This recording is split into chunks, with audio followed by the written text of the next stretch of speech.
मंगलाचरण आप सभी की स्क्रीन पर आ रहा है, आप हाथ जोड़ लेवे। लक्ष्मी निवास निलयम विलीन विलयम निधाय वीरम आत्मानुशासनमहं वक्षे मोक्षाय भाव्यानाम। जो लक्ष्मी के निलय अविनाशी प्रभु को ग्रंथ आत्मानुशासन भव्य जनों को है स्वीकार, भव्य जनों को है स्वीकार। यह आत्मानुशासन नामक ग्रंथराज है। इसकी रचना आज से लगभग 1300 वर्ष पूर्व आचार्य गुणभद्र देव द्वारा की गई। संस्कृत भाषा में रचित इस ग्रंथराज में 270 श्लोक हैं और आज तक हम कल तक इसके 196 श्लोक पढ़ चुके हैं। आज हम 197वां श्लोक पढ़ेंगे, 197 नंबर का श्लोक पढ़ेंगे और इस 197वें श्लोक को अपन सबसे पहले आपकी स्क्रीन पर लगाते हैं, फिर उसको पढ़ते हैं।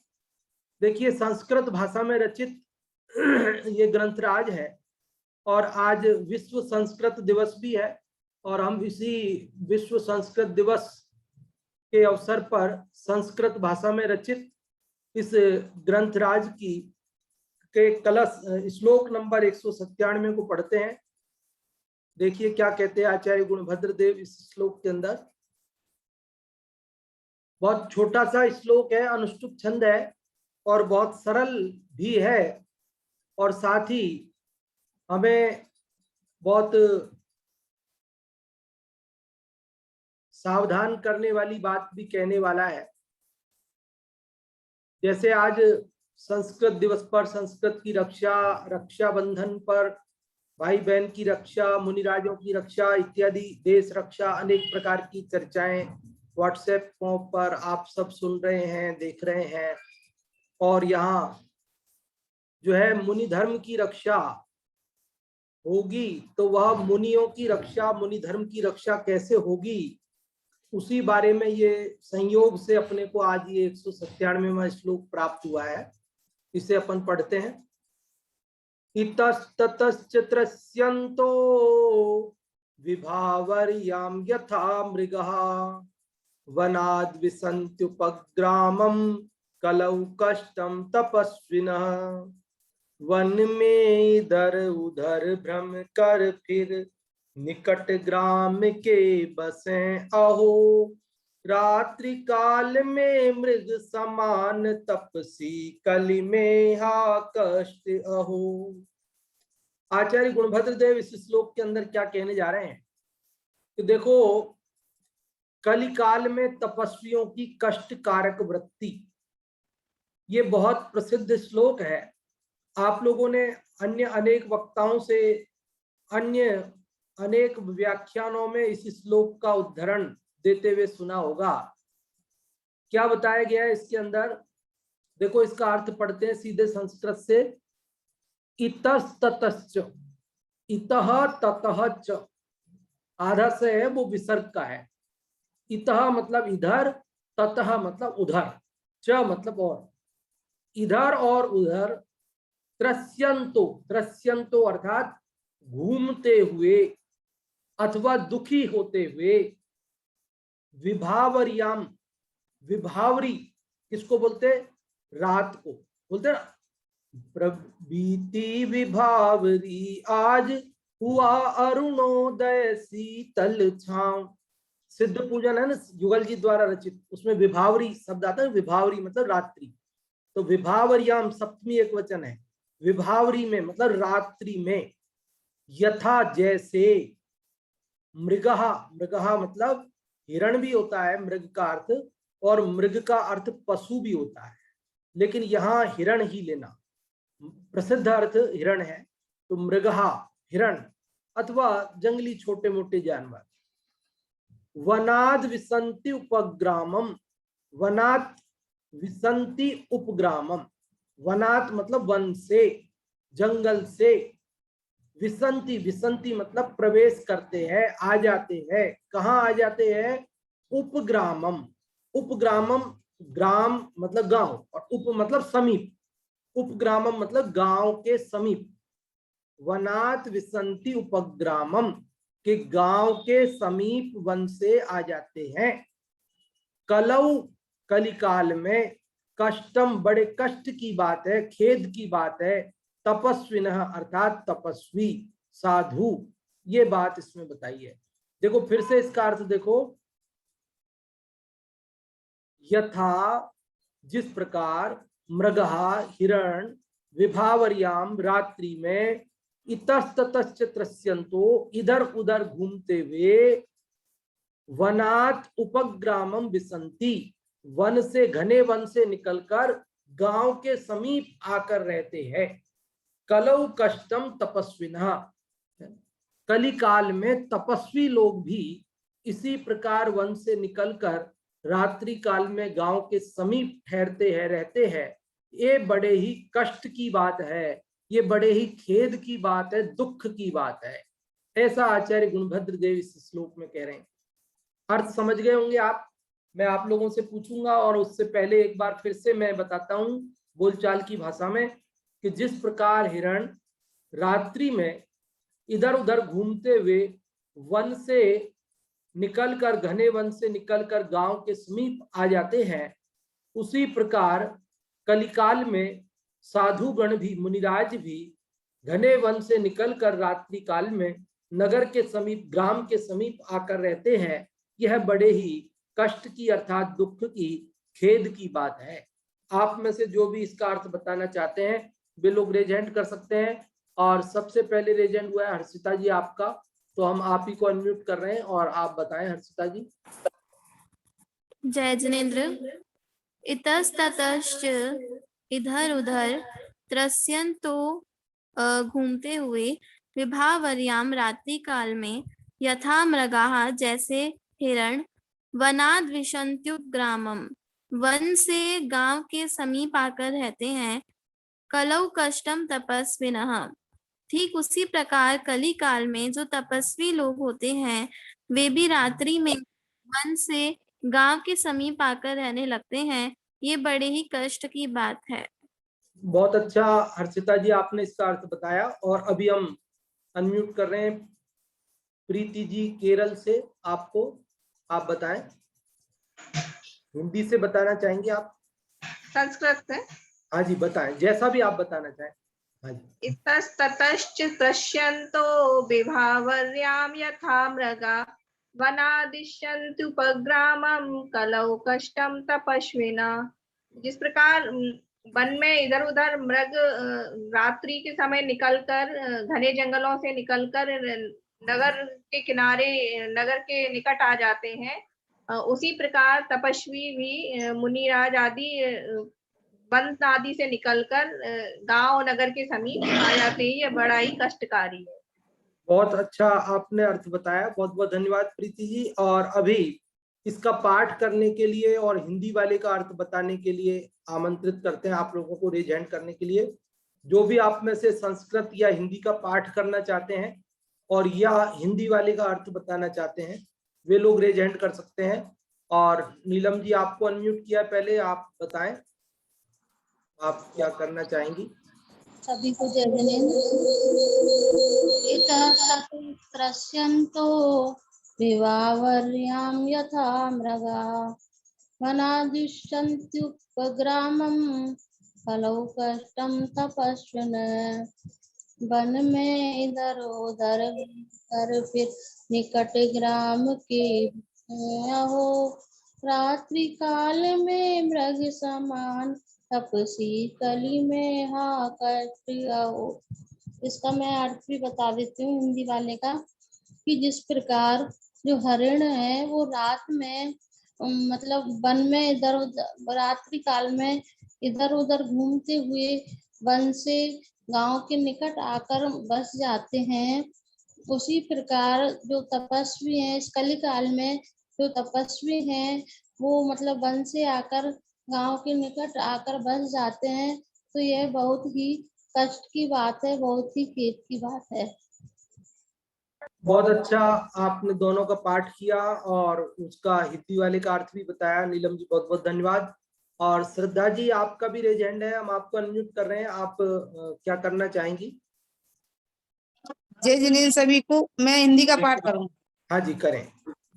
वन में इधर उधर भ्रम कर फिर निकट ग्राम की बसे अहो, रात्रि काल में मृग समान तपसी कली में हा कष्ट अहो।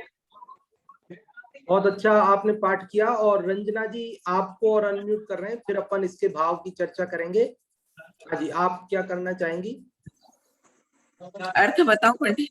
हाँ जी, अर्थ बताना चाहते हैं। हाँ जी, बताएं। इस श्लोक में आचार्य देव ने कहा है कि मतलब जिस प्रकार रात्रि काल में वन में इधर उधर घूमते हुए मृग ग्राम के निकट आ जाते हैं, उसी प्रकार तपस्वी भी, मुनिराज भी मतलब वन में इधर उधर घूमते हुए फिर ग्राम के, गांव के निकट आ जाते हैं। ये बहुत बड़े कष्ट की बात है। बहुत अच्छा आपने अर्थ बताया, बहुत बहुत धन्यवाद आप सभी को। आप सबने इस संस्कृत और हिंदी वाले से अर्थ समझा, बताया, पाठ किया। देखिए, अब इसके अंदर आचार्य गुणभद्र देव क्या कह रहे हैं। देखो, आज रक्षाबंधन है ना, धर्म की रक्षा, मुनियों की रक्षा की बात है। तो वास्तव में ये संयोग है, जो अपन तो क्रम में, फ्लो में पढ़ रहे हैं, और ये आज अपने को क्रम प्राप्त हुआ है। इसमें भी मुनि धर्म की रक्षा की बात कही है। मुनि धर्म के अंदर जो शिथिलाचार आया, उस शिथिलाचार को रोकने की बात कही है कि यह शिथिलाचार अगर रुकेगा तो ही मुनि धर्म बचेगा। बाकी यदि शिथिलाचार बढ़ता जाएगा तो फिर मुनि धर्म कैसे बचेगा, मुनि धर्म की सुरक्षा कैसे होगी। तो आज रक्षाबंधन के दिवस अवसर पर और संस्कृत विश्व दिवस, विश्व संस्कृत दिवस के अवसर पर ये संस्कृत भाषा में रचित ग्रंथ का यह संस्कृत का श्लोक मुनि धर्म की रक्षा करने वाला बड़ा ही खेद व्यक्त कर रहे हैं, बड़ा दुख व्यक्त कर रहे हैं आचार्य गुणभद्र देव। क्या दुख व्यक्त कर रहे हैं? वो कह रहे हैं कि जैसे हिरण वैसे दिन में तो जंगल में घूमते हैं, और चूंकि वे भयभीत होते हैं, उनकी, हिरणों की प्रवृत्ति थोड़ी डरपोक होती है, वो कमजोर प्राणी होता है।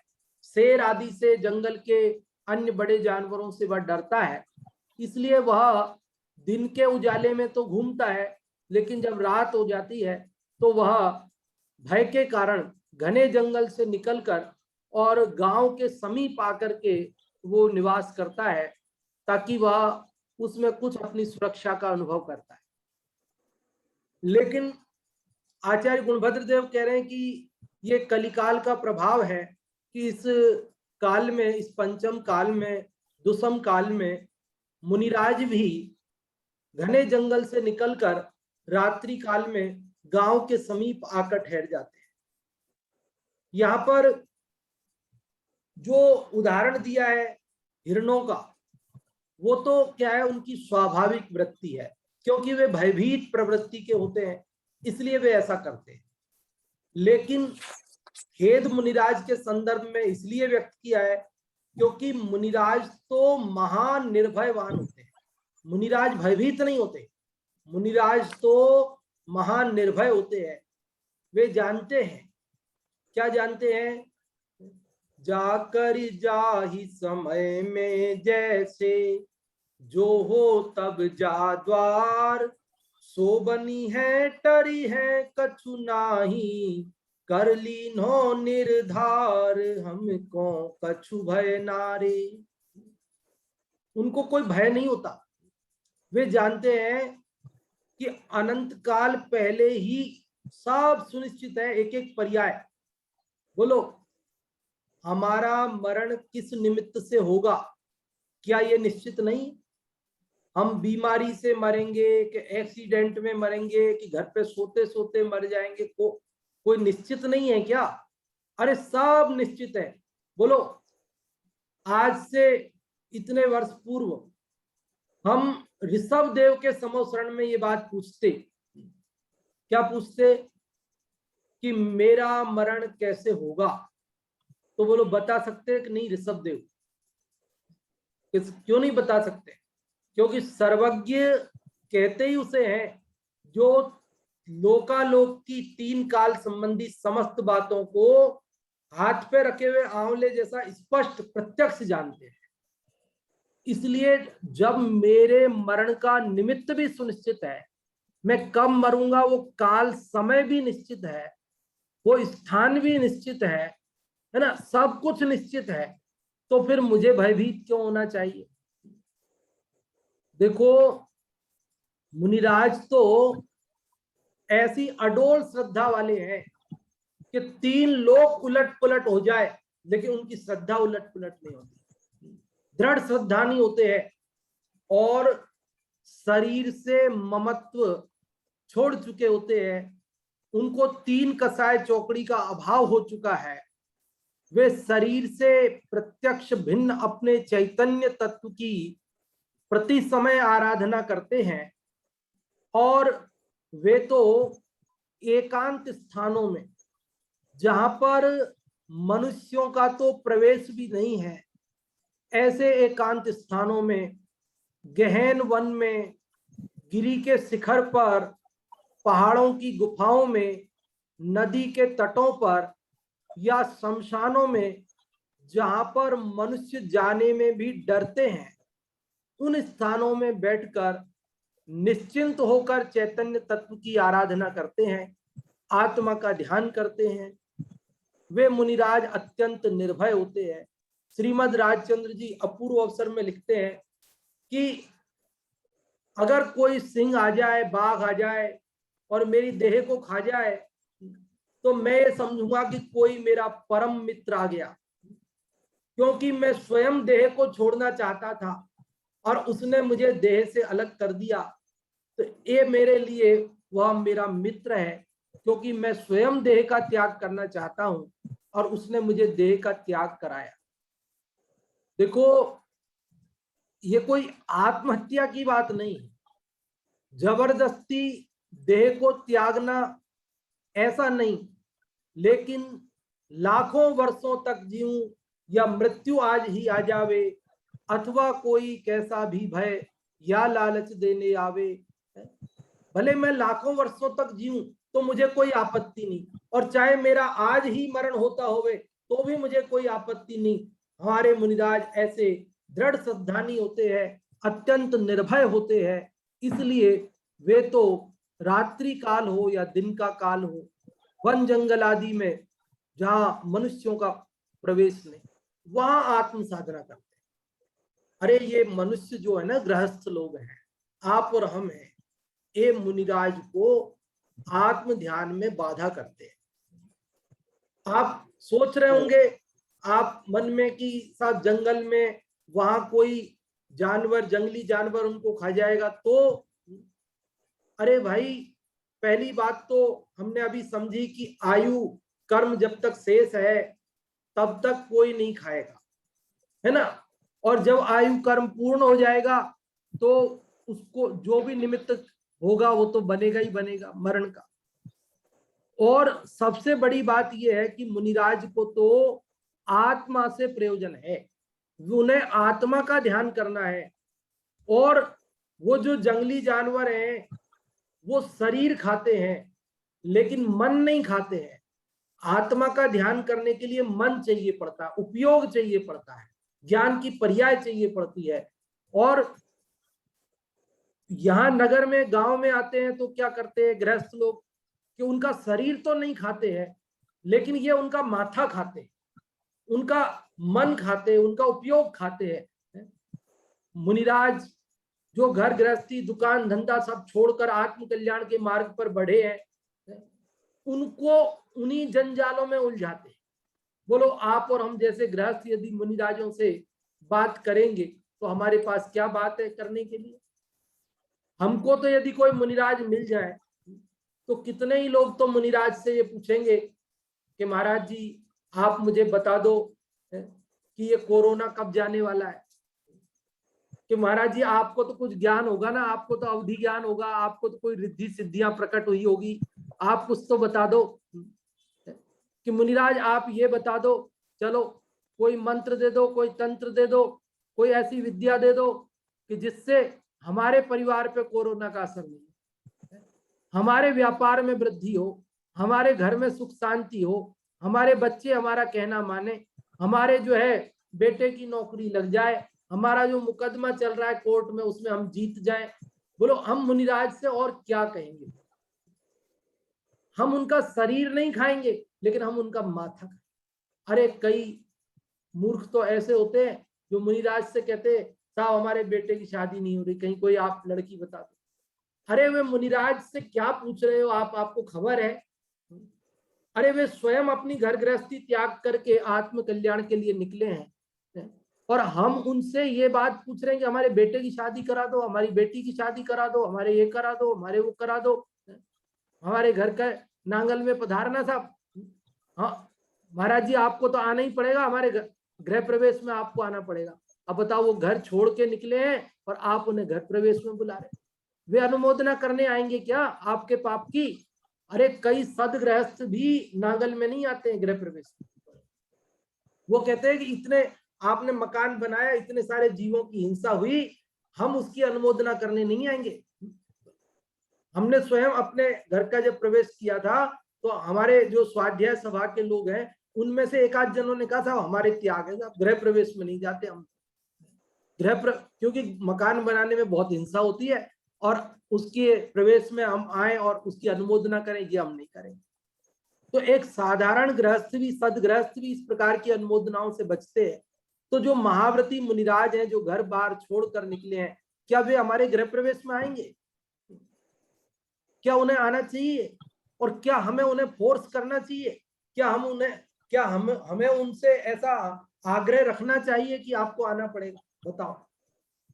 तो ये गृहस्थों ने मुनिराजों को डिस्टर्ब करते हैं, इसीलिए मुनिराज गृहस्थों से दूर जाकर के वन जंगल में, जहां गृहस्थ आने में डरते हैं ना, वहां शमशान आदि में बैठ के ध्यान करते हैं। आपने देखा जितने भी हमारे तीर्थ स्थल हैं वो कहाँ हैं? पहाड़ों की चोटियों पर। सम्मेद शिखर जी, चंद प्रभु की टोंक, पार्श्वनाथ की टोंक, कितनी ऊंची ऊंची टोंक है। और टोंक भी आपने देखे जरा जरा सी जगह है, अभी तो फिर भी हमने थोड़ी जगह बना करके वहां टोंक बना ली है, चरण विराजमान कर दिए, 2-4 आदमी खड़े रह सकते हैं। लेकिन जब ओरिजिनली वहां पे ध्यान किया था ना उन्होंने, तब वहां कोई चरण थोड़ी बने हुए थे, वहां कोई टोंक थोड़ी बनी हुई थी, कुछ नहीं था। एक आदमी से दूसरा आदमी वहां बैठ नहीं सकता, इतनी जगह नहीं थी। बिल्कुल ऐसी ऊपर जाकर के तिकोनी बिल्कुल जगह हो जाती है ना, यहाँ पे कुछ नहीं, बिल्कुल जरा सी जगह होती है, एक आदमी के अलावा दूसरा नहीं बैठ सकता। तो मुनिराज वहां जाकर ध्यान बैठे, क्यों? क्योंकि अब दूसरा आ ही नहीं सकता, जगह ही नहीं। अरे पेड़ के नीचे बैठ जाते, कहीं इधर उधर बैठ जाते, पहाड़ों की चोटियों पर चढ़ गए, क्यों? क्योंकि कोई डिस्टर्ब करने वाला नहीं चाहिए, समझ गए? तो हमारे जो मुनिराज हैं वे अत्यंत निर्भय होते हैं, रात्रि हो या दिवस वे गहन जंगलों में, नदी के तटों पर, बारिश के दिनों में वृक्षों के नीचे। देखो बारिश के दिनों में पेड़ के नीचे पानी टपकता रहता, वहां कोई नहीं आता। गर्मी में पेड़ के नीचे लोग आते हैं छाया के लिए, लेकिन जब बारिश पड़ रही हो, जब तो बारिश रुकने के बाद भी पेड़ के नीचे पानी आता है, पत्तों पे जो पानी रुका होता है वो टपकता ही रहता है। तो मुनिराज देख लेते हैं कि यहाँ कोई नहीं आएगा, बस वहां बैठते हैं। वे देख लेते हैं कि हमें कोई डिस्टर्ब करने वाला नहीं आएगा। लेकिन बड़े ही खेद की बात है कि मुनिराज भी हिरणों के समान मानो भयभीत होकर वे ग्राम के समीप आकर रात्रि में ठहरने लगे हैं। यह आचार्य गुणभद्र देव इसमें अपना खेद प्रकट कर रहे हैं, दुख व्यक्त कर रहे हैं। परंतु बंधुओं ये तो बात है 8वीं शताब्दी की, आज से 1300 साल पहले गुणभद्र देव ने इस ग्रंथ की रचना की। अभी 21वीं सदी चल रही है, 8वीं सदी की बात है ये। तो 1300 साल पहले इतना सा शिथिलाचार था कि वे ग्राम के समीप आकर रहते थे और वो भी रात्रि में रहते थे। किंतु क्या आप और हम नहीं जानते कि 8वीं सदी से लेकर 21वीं सदी तक शिथिलाचार बढ़ता ही गया। इन 1300 वर्षों में शिथिलाचार में कोई कमी नहीं आई, बल्कि शिथिलाचार बढ़ता ही गया और बढ़ते बढ़ते यहां तक आ गया कि वहां तो केवल रात्रि काल में आते थे, दिन में तो वन जंगल में ही रहते थे। लेकिन अभी तो आप और हम देखते हैं कि दिन में भी हमेशा ही, और देखिए ग्राम के समीप आते थे वहां पर, और अब तो ग्राम के अंदर ही, और ग्राम के अंदर भी नहीं बल्कि नगर में भी, नगरों में जहां पर उनकी चर्या का पालन लगभग असंभव हो गया है। ना तो वहां कुएं बचे हैं, ना तो वहां कुएं का जल मिलना है, ना तो वहां पर खुले में शौच जाने आदि की व्यवस्थाएं बची हैं, है ना। मुनिराज शौचालय वगैरह में थोड़ी जाते हैं, वहां तो अनंत जीवों की हिंसा होती है। तो ऐसे मुनिराज की चर्या का पालन महानगरों में, नगरों में ही नहीं महानगरों में, जहां प्रायः आज के समय में असंभव है, वहां पर भी मुनिराज न केवल रात्रि काल में, बल्कि न केवल दिवस में ही, बल्कि पूरे समय रहने लगे हैं, निवास करने लगे हैं। तो यह शिथिलाचार बढ़ता ही जा रहा है। यह अत्यंत अत्यंत खेद की बात है। यह बात आचार्य गुणभद्र देव हमें इस 196 नंबर के श्लोक के माध्यम से कह रहे हैं, और हमारे लिए, हमारे मुनि भगवंतों के लिए मानो वे सावधान कर रहे हैं कि देखिए, ये मुनि रक्षा के, मुनि धर्म के रक्षा का दायित्व आप और हम सबका है। मुनिराजों का भी है, गृहस्थों का भी है, सब यथा योग्य अपने चित्त, देखो आप और हम गृहस्थ, यदि हम अपने चित्त में ये ठान लें, हम किसी दूसरे के दोष नहीं देखेंगे, लेकिन कम से कम हम अपने मन में ये विचार करें कि यदि मैं मुनि बना तो मैं ऐसा शिथिलाचारी नहीं बनूंगा। कम से कम अपने चित्त में इस प्रकार का जो है दृढ़ श्रद्धान करें, तो कम से कम कुछ तो शिथिलाचार को रोकने में, रुकने में मदद मिलेगी। इसलिए हम किसी की निंदा करने की इसमें रंच मात्र भी बात नहीं है। हम किसी के दोष देख करके और कसायवान नहीं होना चाहते। पंडित टोडरमल जी ने लिखा कि दूसरों के दोष देख देख कर कसाय भाव मत करना, कसाई मत होना, बल्कि अपने अंदर वैसे दोष हों तो उन्हें दूर करना।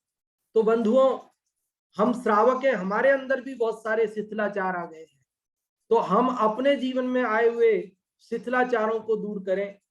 हम जो जैनों के 3 मुख्य चिन्ह होते थे कि दिन में भोजन, छान के पानी, नित्य जिनालय जाएगा, अब हम में से कितने ही भाई रात्रि में भोजन करने लगे हैं, कितने ही भाई देव दर्शन नजदीक होते हुए, सुविधा होते हुए भी उसमें भी प्रमाद करने लगे हैं।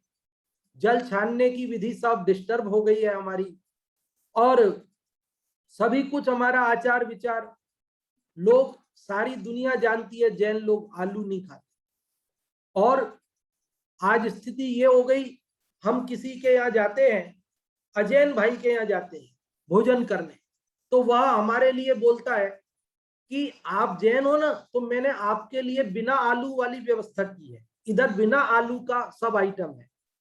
तो हम बड़े ठाठ से बोलते हैं मेरे तो आलू चलता है। अरे भले आदमी, वो बेचारा अजैन होकर के वो आपके लिए बिना आलू की व्यवस्था कर रहा है, और आप अपने धर्म को लजा रहे हैं, ये बोल रहे हैं मेरे तो आलू चलता है। अरे भैया, पहली बात तो तेरे आलू चलना नहीं चाहिए, दूसरी बात कदाचित तेरे चलता भी हो, तो जब तेरे लिए व्यवस्था बिना आलू की है तो कम से कम तू आज एक दिन तो आलू का त्याग कर। क्यों आलू बिना की व्यवस्था होते हुए भी उसके बिना काम चलने पर भी तू जानबूझकर आलू का भक्षण करता है? केवल रसना इंद्री का एक दिन का रस त्याग नहीं सकता है।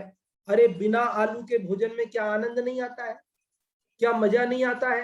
अरे हमने तो अपने अजैन भाइयों को देखा है, हमारे दोस्तों को देखा है कि जब हम उन्हें बिना आलू की कच्चे केले की चीज खिलाते हैं तो वे और अधिक चाव से खाते हैं, वे और अधिक प्रशंसा करते हैं। वे कहते हैं अरे ये तो बहुत अच्छी चीज है, ये तो, अरे कच्चे केले के भी समोसे बनते हैं, वाह इतने बढ़िया, कच्चे केले के भी बड़े बनते हैं, अच्छा कच्चे केले की पराठे भी बन जाते हैं, चिप्स भी बन जाती है, सब्जी भी बन जाती है, नमकीन भी बन जाती है, सब बन जाते हैं। अरे हाँ सब। तब वे तो बहुत खुश होते हैं, वे तो कहते हैं हमारे कच्चे केले का खिलाओ जैन साहब। और हम हैं कि हम अपने प्रमाद को, हम अपनी लापरवाही को, तो हमें मुनिराजों के दोष देखकर उनकी निंदा नहीं करनी है। हाँ, शिथिलाचार कम हो इसके लिए हम विनय पूर्वक, आदर पूर्वक उसको रोकने के लिए जितना जो कुछ कर सकते हैं वो करना चाहिए, लेकिन किसी की निंदा नहीं करनी चाहिए। और अपने अंदर, हम श्रावकों के अंदर भी जो शिथिलाचार आया है, हमें चाहिए कि हम उससे भी जरूर बचें। ये हमारी जिम्मेदारी है। तभी जाकर के ये जो हम कहते हैं साहब रक्षाबंधन है, रक्षा करो, हम कहते हैं साहब, तो वो सब हमको इतना सा काम तो करना ही पड़ेगा। अब यहाँ पर कई लोग ये कह सकते हैं कि साहब हम क्या करें, ये तो काल का दोष है, इसमें लिखा है ना कलऊ, कलऊ मतलब ये कली काल है साहब, कली काल का दोष है, हम क्या कर सकते हैं, काली हीन है, काली, कई लोग कहते हैं साहब काल ही ऐसा है, तो हम क्या करें, अवसर्पणी काल है, गिरावट तो आनी है, तो हम क्या करें। तो पंडित टोडरमल जी ने मोक्ष मार्ग प्रकाशक के पेज नंबर 311 पर एक बड़ी महत्वपूर्ण बात लिखी है। पंडित टोडरमल जी के मोक्ष मार्ग प्रकाशक ग्रंथ के पेज नंबर 311 वहां पर वे लिखते हैं, वहां पर प्रश्न उठाया शिष्य ने कि साहब वो जो मोह का उदय है उसके कारण मैं तत्व का निर्णय नहीं कर पाता हूं, तो मैं क्या करूं भाई, ये तो कर्म का दोष है, कर्म का उदय है, तो मेरे को तत्व का निर्णय नहीं होता है। तो पंडित जी कहते हैं, देखो मैं उन्हीं के शब्दों में पढ़ के बताता हूं ताकि एक अक्षर का भी अंतर नहीं आए। तू स्वयं तो महंत रहना चाहता है, क्या लिखा उन्होंने पंडित टोडरमल जी ने, तू स्वयं तो महंत रहना चाहता है एवं अपना दोष कर्मादिक को लगाता है, सो जिन आज्ञा माने तो ऐसी अनीति संभव नहीं है। क्या कह रहे, अरे भैया हम अपने को अपना दोष स्वीकार नहीं करना चाहते कि मैं शिथिलाचारी हो रहा हूं, और दोष काल को देना चाहते कि साहब काल ऐसा है इसलिए शिथिलाचार हो रहा, मैं क्या करूं। अरे भैया जैन धर्म में इस प्रकार की, जो जैन धर्म पे सच्ची श्रद्धा करता है वो ऐसी अनीति नहीं करता। अरे कर्म तो निमित्त मात्र है, काल तो निमित्त मात्र है, पुरुषार्थ की कमजोरी तो मेरी है। यदि जब मेरी पुरुषार्थ की कमजोरी से मैं शिथिलाचारी हो जाता हूं तो काल को दोष निमित्त मानकर दिया जाता है, कर्म को निमित्त देखकर दोष दिया जाता है। लेकिन वास्तविक बात तो यह है कि मेरे पुरुषार्थ की कमजोरी, अगर मैं पुरुषार्थी हूं तो क्यों नहीं शिथिलाचार का अभाव कर सकता हूं। वैसे भी बंधुओं, पंचम काल के अंत तक सच्चे भावलिंगी संत रहने वाले हैं। ऐसा नहीं है कि सभी शिथिलाचारी होंगे, ऐसा नहीं है। 3 कम 9 करोड़ मुनि भगवंत सदा काल विराजमान रहते हैं, तो 3 कम 9 करोड़ सच्चे भावलिंगी संत सदा काल विराजमान रहते हैं। हम उनके चरणों में बारंबार वंदना करते हैं, लेकिन जो शिथिलाचार करते हैं उन लोगों के लिए विशेष रूप से आज के इस 197वें श्लोक से यह बात प्रेरणा जीवन में लेनी चाहिए कि हम अपने निमित्त से शिथिलाचार को बढ़ावा नहीं देंगे।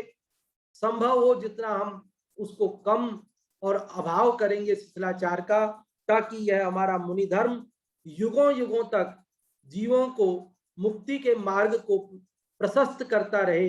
बंधुओं, मुक्ति मार्ग को यह मुनि बने बिना कोई मोक्ष जा नहीं सकता है, इसलिए मुनि धर्म सुरक्षित रहेगा तो ही मोक्ष मार्ग सुरक्षित रहेगा। मुनि धर्म यदि शिथिलाचार से व्याप्त होकर अगर मुनि धर्म नष्ट हो गया तो एक तरह से मोक्ष मार्ग ही नष्ट हो जाए।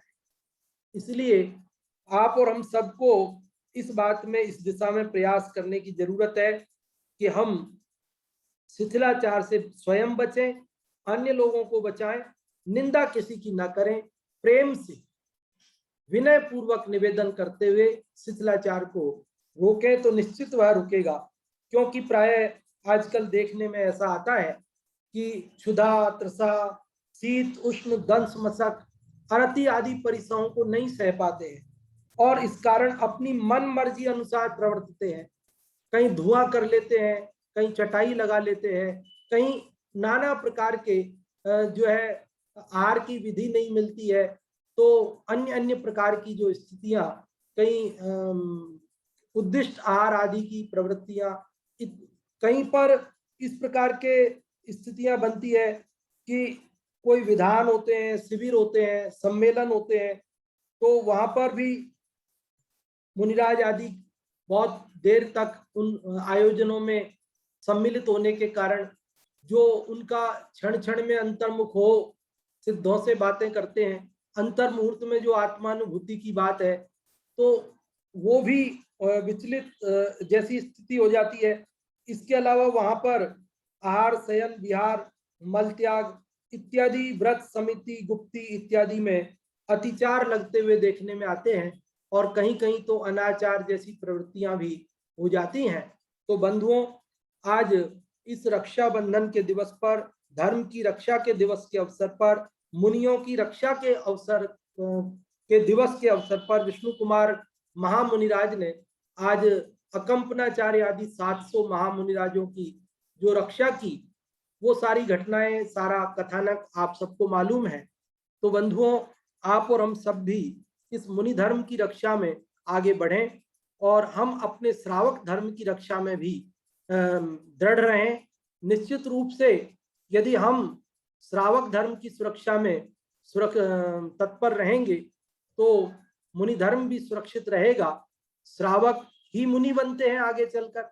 यदि हम अपने सत्य ज्ञान, सत्य श्रद्धान और सत्य आचरण पूर्वक आगे बढ़ेंगे तो निश्चित रूप से श्रावक ही आगे चलकर मुनि बनेगा, तो मुनि धर्म भी सत्य, श्रद्धान, ज्ञान और आचरण से युक्त होगा और निश्चित ही मुनि धर्म शिथिलाचार से रहित और वास्तविक रूप में युगों युगों तक मुक्ति का मार्ग आप और हम सबके लिए, हमारी आने वाली पीढ़ियों के लिए प्रशस्त करता रहेगा। यहाँ एक और प्रश्न उठता है कि साहब ये कलिकाल है, पंचम काल है, अभी सब व्यवस्थाएं बिगड़ गई हैं, गांवों, शहरों इत्यादि में मुनि धर्म की चर्या का पालन करने में बहुत दिक्कतें आती है। पंडित जी, आप बातें करते हो, लेकिन जो इसका पालन करते हैं वे ही जानते हैं कि अभी मुनि धर्म का पालन करना कितना मुश्किल हो गया है। बिल्कुल सही बात है, ये बात सही है कि अभी काल विषम है, अभी वैसी परिस्थितियां नहीं हैं, बहुत दिक्कतें आती है। मुनि धर्म का पालन करने में, मुनि चर्या का पालन करने में बहुत तरह के संकट आते हैं। तो अब प्रश्न उठता है कि फिर हम करें क्या?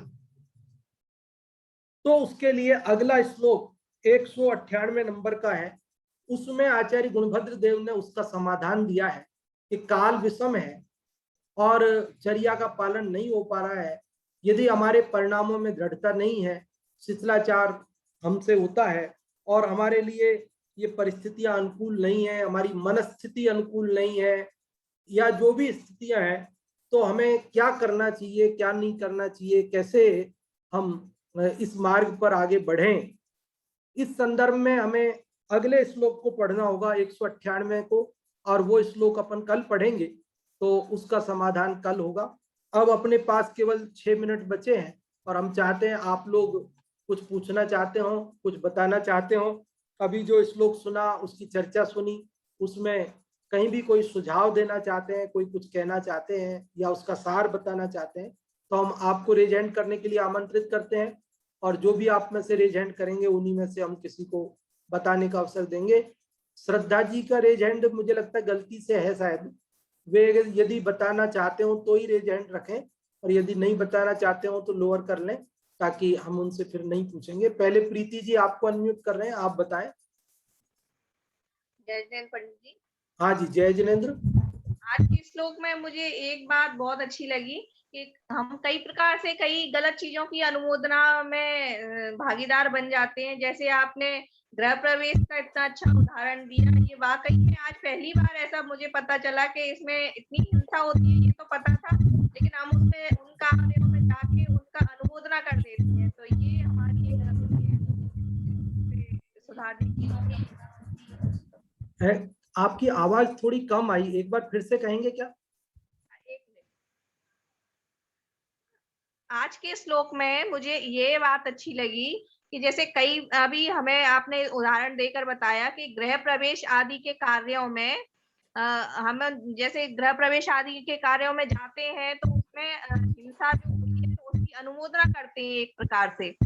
तो वो कार्य हमें निश्चित रूप से सुधारना चाहिए, क्योंकि जैसे हम गृह प्रवेश आदि प्रोग्राम में जाते हैं तो वो हम एक तरह से अनुमोदना कर रहे हैं उसकी, तो वो हमें उसका पाप रूप लगेगा, तो हम उसको सुधारना चाहिए, ऐसी शिथिलताओं से बचना चाहिए हमें। हाँ जी प्रीति जी, आपने अच्छी बात कही, लेकिन थोड़ा सा मैं इसमें और कहना चाहूंगा, थोड़ा सा ये कहना चाहूंगा कि देखो, गृह प्रवेश में जाना या नहीं जाना वो अपनी भूमिका के अनुसार तय होना चाहिए। यदि हम गृहस्थ हैं, हम स्वयं मकान बना रहे हैं, तो हमारे जो साधर्मी हैं उनके में जा सकते हैं, लेकिन जो गृह त्यागी हैं, जो घर का त्याग कर चुके हैं, जो अपने लिए भी नहीं बना रहे हैं, उन्हें नहीं जाना चाहिए। क्या समझ में आई बात? यदि देखो, अगर हमने उस जाति का त्याग कर दिया हो, नियम ले लिया हो कि मैं किसी के गृह प्रवेश में नहीं जाऊंगा, ठीक है, मैं मेरा बनाऊंगा, मजबूरी है मेरे को अपने लिए बनाने की, लेकिन मैं और किसी के में नहीं जाऊंगा, यदि मैंने ऐसा नियम ले लिया तब तो कोई बात नहीं। लेकिन यदि मेरे नियम नहीं है, मैं जाता हूं, मेरे रिश्तेदारों के यहाँ जाता हूं, तो मेरे साधर्मियों के यहाँ जाता हूं, तो फिर मुझे उसमें किसी के यहाँ जाना या किसी के नहीं जाना, इस प्रकार की प्रवृत्ति से क्या होता है, विषमवाद खड़ा होता है लोक में। तो उसमें हमको कोई एक क्लियर पॉलिसी डेवलप करनी चाहिए, एक निश्चित नीति, सबको पता है, अच्छा वो नहीं जाते साहब, किसी के नहीं जाते, फिर कोई दिक्कत नहीं, और जाते हैं तो भाई ठीक है। दूसरी बात मैं ये कहना चाहता हूं कि गृह प्रवेश पर आप जाकर के उसे धर्म की बात बताइए ना। जैसे हमारे भाई साहब बता रहे थे कि वे अपने एक दोस्त के यहाँ गृह प्रवेश पे गए, तो उन्होंने कहा कि मैं तुम्हें ये नहीं कहूंगा कि गृह प्रवेश शुभ हो, मैं तो ये कहूंगा कि इस घर से किस दिन निकलना है वो निश्चित करो। अरे घर में प्रवेश किया है, ये हमारी मजबूरी है, लेकिन जरूरी ये है कि हम घर से निकलें, मुनि बने। तो आज गृह प्रवेश हमने मजबूरी में किया है, क्योंकि हमारी शक्ति अभी ऐसी नहीं है, परिणामों की ऐसी दृढ़ता नहीं है, लेकिन कब वो धन्य घड़ी शीघ्र आवे कि जब मेरे परिणाम इतने दृढ़ हो जाएं कि मैं घर छोड़कर वन जाऊं और मुनि व्रत अंगीकार करूं। और देखिए, जब हमने गृह प्रवेश किया था तो हमें भाई साहब ने, डॉक्टर वीर सागर जी नई दिल्ली में, उन्होंने हमें बताया था कि तुम ऐसी भावना भाना, सब जीवों से क्षमा याचना करना कि भाई हमने मजबूरी में ये घर बनाया, इसमें अनेक जीवों को कष्ट हुआ, उन सब जीवों से हम क्षमा याचना करते हैं, उनके प्रति उनसे क्षमा याचना, क्योंकि चींटी, अन्य छोटे मोटे जीव, कितने जीव, अरे उनके मूल घर थे, पहले जमीन उनकी थी, वे रहते थे, और हमने उनको हटा करके अपना घर बना लिया, उनको उनका मरण तक हो गया। तो हम उन सब जीवों से क्षमा याचना करें, प्रायश्चित करें, और इस प्रकार से उसको देखो। समय अपना 1 ही मिनट बचा है, मैं थोड़ी सी और बात कहता हूं। 3 चीजें होती है, प्रकृति, विकृति और संस्कृति। प्रकृति मतलब क्या? देखो, अपन घर हैं, गृहस्थ हैं, तो घर तो बनाएंगे, अब ये तो प्रकृति है, लेकिन यदि हमने उसको गृह प्रवेश करके और ऐसा मान लिया कि ये पूजा कर रहे हैं इसलिए यहाँ सुख शांति रहेगी, पूजा कर रहे हैं इसलिए घर चिरकाल तक बढ़िया रहेगा, ये रहेगा वो रहेगा, मिथ्या मान्यताओं का पोषण कर लिया, तब तो हो गई विकृति। लेकिन यदि हमने उसको कि भाई सब लोग हिंदू हिंदू के तरीके से, मुसलमान मुसलमान की तरीके से, हम जैन हैं तो हम अपने तरीके से गृह प्रवेश कर रहे हैं, हमारे जिनेंद्र परमात्मा का स्मरण कर रहे हैं, उनकी भक्ति कर रहे हैं, पूजा कर रहे हैं, हमारे साधर्मियों को बुलाकर भोजन करा रहे हैं, तो ये संस्कृति है हमारी। क्या है ये? हमारी संस्कृति है। घर तो बना नहीं था, घर में घुसना ही था, लेकिन हमने अपने साधर्मियों को बुला करके पूजा पाठ किए, भक्ति भाव किए, भजन गाए और जो है प्रभावना की, तो उसमें कोई दिक्कत भी नहीं है। भूमिका अनुसार समझना इस बात को, भूमिका अनुसार। यदि हमारे उस जाति का त्याग है तो फिर नहीं जाना चाहिए, त्याग नहीं है तो हम जा सकते हैं, जाकर के हम धर्ममय वातावरण बना सकते हैं, धर्म की प्रेरणा दे सकते हैं और अच्छी बात कह सकते हैं। नीति जी, आपको कुछ और तो नहीं कहना है? चलो, धन्यवाद आपके लिए। और अभी अपना समय पूर्ण हो गया, मैं आमंत्रित करता हूं पंडित जी जय कुमार जी साहब कोटा को। पंडित जी साहब पधारें और अगली कक्षा नाटक समय सार जी की सुंदर आपकी चलती है, उसे प्रारंभ करावें।